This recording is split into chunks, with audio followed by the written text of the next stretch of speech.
This is a story about a world obsessed with stuff. It's a story about a system in crisis. We're trashing the planet, we're trashing each other, and we're not even having fun. The good thing is that when we start to understand the system, we start to see lots of places to step in and turn these problems into solutions.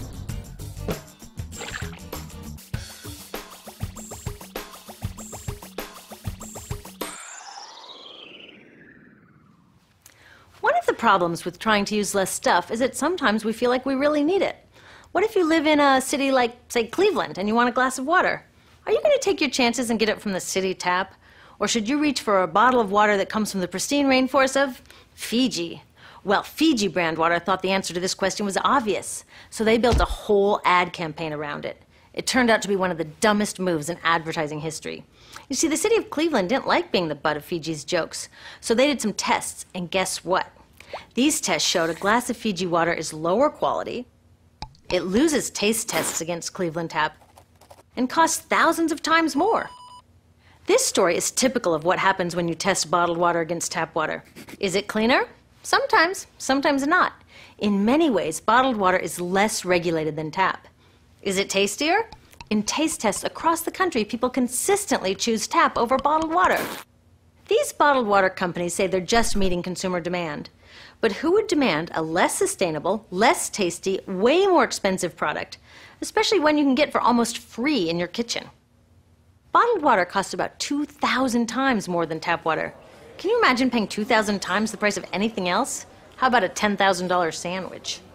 Yet people in the US buy more than 500 million bottles of water every week. That is enough to circle the globe more than 5 times. How did this come to be? Well, it all goes back to how our materials economy works, and one of its key drivers, which is known as manufactured demand. If companies want to keep growing, they have to keep selling more and more stuff. In the 1970s, giant soft drink companies got worried as they saw their growth projections starting to level off. There's only so much soda a person can drink. Plus, it wouldn't be long before people began realizing soda is not that healthy and turned back to, gasp, drinking tap water. Well, the companies found their next big idea in a silly designer product that most people laughed off as a passing yuppie fad. Water is free, people said back then. What will they sell us next? Air? So how do you get people to buy this fringe product? Simple. You manufacture demand. How do you do that? Well, imagine you're in charge of a bottled water company. Since people aren't lining up to trade their hard-earned money for your unnecessary product, you make them feel scared and insecure if they don't have it. And that's exactly what the bottled water industry did. One of their first marketing tactics was to scare people about tap water with ads like Fiji's Cleveland campaign.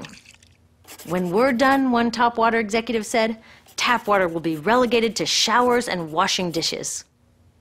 Next, you hide the reality of your product behind images of pure fantasy.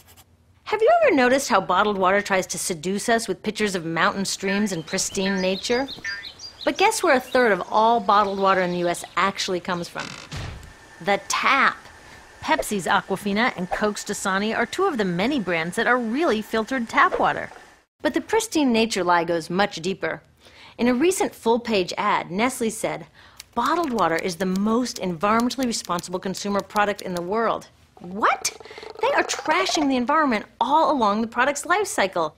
Exactly how is that environmentally responsible? The problems start here with extraction and production, where oil is used to make water bottles. Each year, making the plastic water bottles used in the US takes enough oil and energy to fuel 1 million cars. All that energy spent to make the bottle, even more to ship it around the planet, and then we drink it in about 2 minutes? That brings us to the big problem at the other end of the life cycle, disposal. What happens to all these bottles when we're done? 80% end up in landfills, where they will sit for thousands of years, or in incinerators, where they are burned, releasing toxic pollution. The rest gets collected for recycling. I was curious about where the plastic bottles that I put in the recycling bins go. I found out that shiploads were being sent to India, so I went there. I will never forget riding over a hill outside Madras, where I came face to face with a mountain of plastic bottles from California. Now, real recycling would turn these bottles back into bottles. But that wasn't what was happening here. Instead, these bottles were slated to be downcycled, which means turning them into lower quality products that would just be chucked later. The parts that couldn't be downcycled were thrown away there, shipped all the way to India just to be dumped in someone else's backyard. If bottled water companies want to use mountains on their labels, it would be more accurate to show one of these mountains of plastic waste. Scaring us, seducing us, and misleading us. These strategies are all core parts of manufacturing demand. Once they've manufactured all this demand, creating a new multi-billion-dollar market, they defend it by beating out the competition. But in this case, the competition is our basic human right to clean, safe drinking water. Pepsi's vice chairman publicly said, "The biggest enemy is tap water." They want us to think it's dirty and bottled water is the best alternative. In many places, public water is polluted, thanks to polluting industries like the plastic bottle industry. And these bottled water guys are all too happy to offer their expensive solutions, which keep us hooked on their products.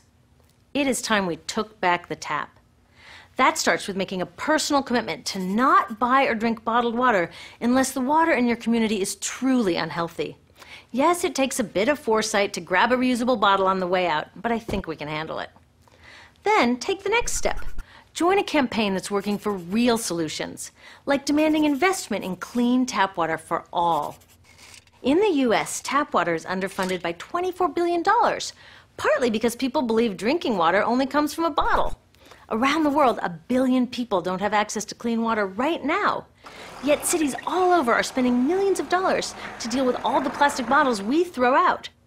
What if that money was spent improving our water systems, or better yet, preventing pollution to begin with? There are many more things we can do to solve this problem. Lobby your city officials to bring back drinking fountains.